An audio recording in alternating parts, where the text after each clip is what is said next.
Oi, oi, pessoal. Ando sumida porque, enfim, muito trabalho, graças a Deus, trabalhos complexos, exigem muito estudo e dedicação, inclusive, e seriedade. Mas hoje o vídeo, embora criativo na questão do microfone, vai ser bem amador, sem roteiro pré-feito, sem grandes edições. São exatamente 11 horas e 6 minutos da noite e eu tive que parar meu peticionamento aqui para me manifestar sobre os últimos acontecimentos envolvendo a nossa amada bolha da advocacia familiarista. Porém, meus caros, o que tem acontecido dentro do direito de família e dentro da advocacia em si não me surpreende. A gente vive num mundo hoje cujo um fenômeno que tem ocorrido que chega a ser muito surreal e muito difícil de acreditar. Eu sempre acreditei que o conhecimento, ele liberta. E a partir do momento em que você flerta com esse conhecimento e que você recebe a luz da iluminação do conhecimento, é impossível que o ser humano, ele retroceda.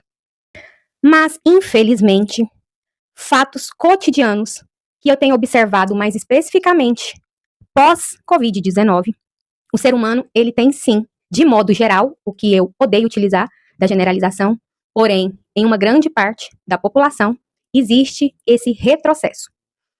Dentro do direito, da advocacia, o marketing, em especial, o marketing digital, ele tem ultrapassado todos os limites.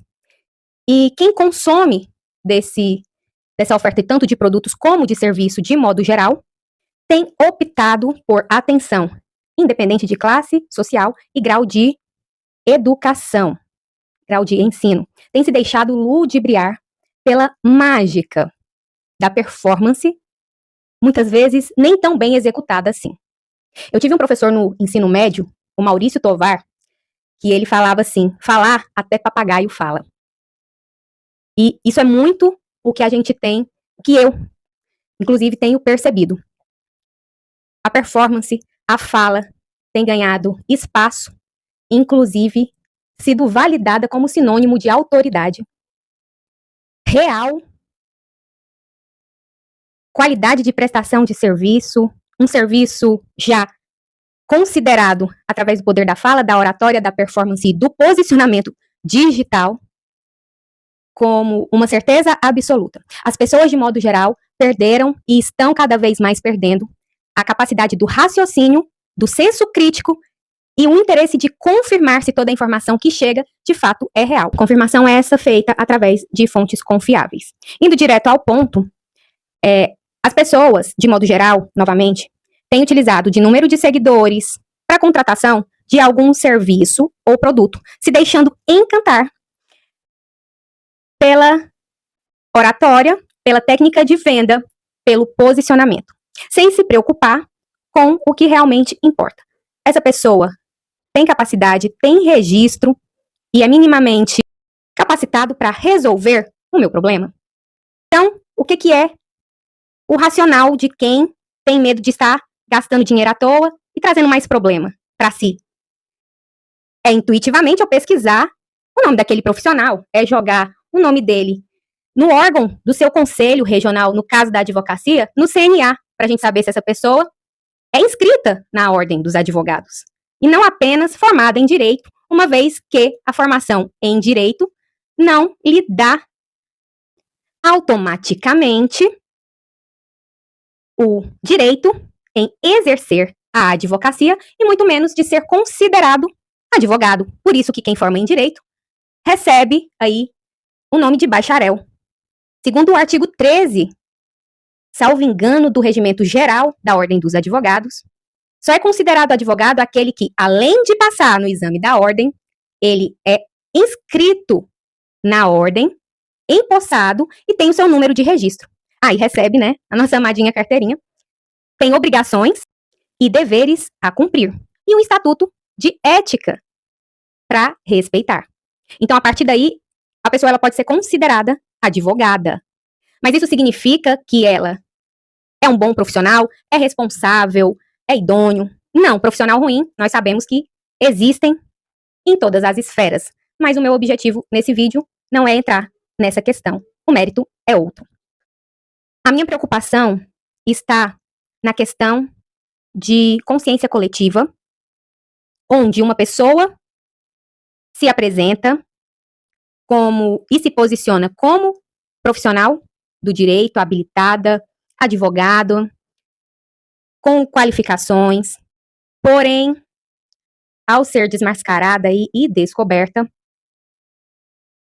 tem o apoio da população leiga.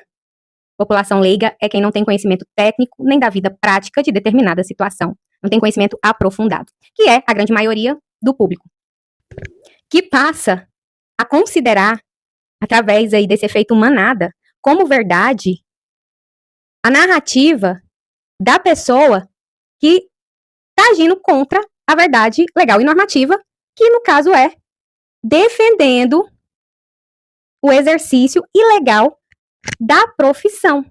Então, toda pessoa que se posiciona querendo trazer a luz do conhecimento para o público, que acompanha e que confia cegamente que a pessoa tem autoridade para exercer aquela função, que ela não está cometendo um golpe, uma fraude, se posicionando como algo que ela não é, vendendo um serviço que ela não tem sequer licença para prestar, é visto como a verdade absoluta a ponto de atacar quem traz a realidade para iluminar essa questão. E aí a narrativa, inclusive, da pessoa que cativa, que ganha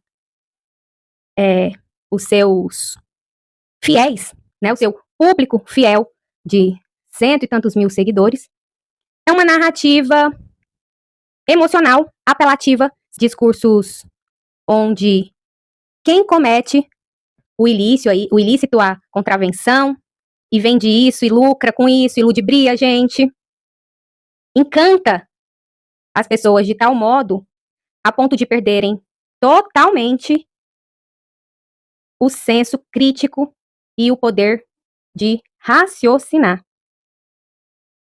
sobre uma verdade real, comprovada e a ilusão fraudulenta. Enfim, isso está em evidência, esse fato está em evidência na advocacia hoje. Levanta uma pauta cuja minha percepção, depois que eu li As Armas da Persuasão e comecei a identificar certas posturas, técnicas de manipulação, a partir dessa leitura, desse livro que eu li 3 vezes, inclusive, para mim ficou muito claro.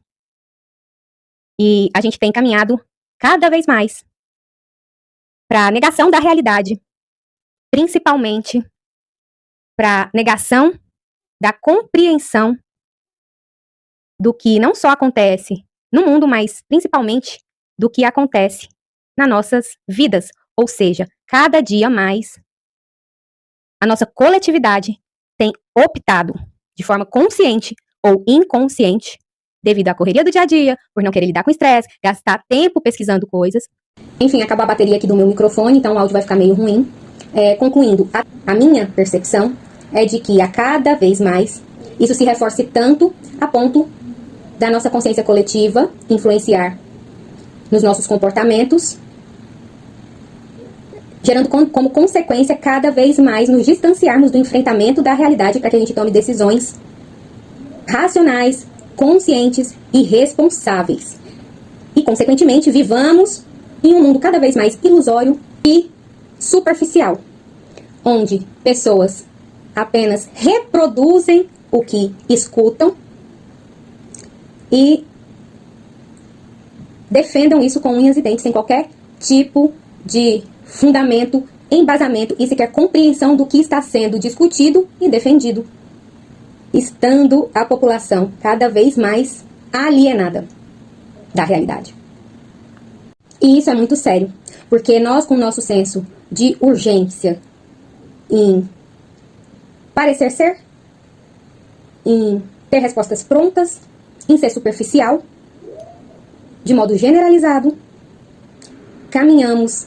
Aí você pode estar achando que eu sou conspiracionista ou doida, mas se a gente for ver para as próximas gerações, a gente caminha para um retrocesso onde a consciência volta ao estado primitivo, porque sutilmente, a cada dia, a gente tem optado por deixar de raciocinar, ou raciocinar com base num viés de confirmação do que já é conhecido, né? Por isso que a gente tem aí tanta intolerância, tanta briga por nada, uma polarização extrema política. Então, a gente vai voltando para a nossa natureza impulsiva, suprimindo a racionalidade, a ponto de fato, existir o que era considerado algo que inexistiria, o retrocesso mental. Então, gente, deixo aqui a minha contribuição.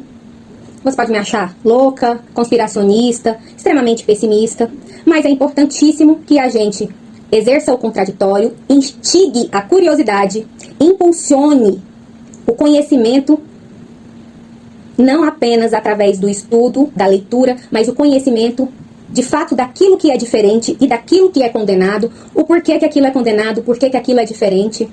Estabeleça o senso crítico para que a gente não seja mais manipulado, enganado, a ponto, né, vamos usar a pauta que deu origem a toda essa análise contextual sistêmica aí, ampla, a ponto de pegar como verdade algo que claramente é mentiroso, é falso, defender isso com unhas e dentes, investir o nosso suado dinheirinho, achando que essa pessoa vai resolver o nosso problema jurídico, vai resolver o nosso problema que tira o nosso sono, que bloqueia a nossa conta bancária, com base simplesmente em palavras tagareladas.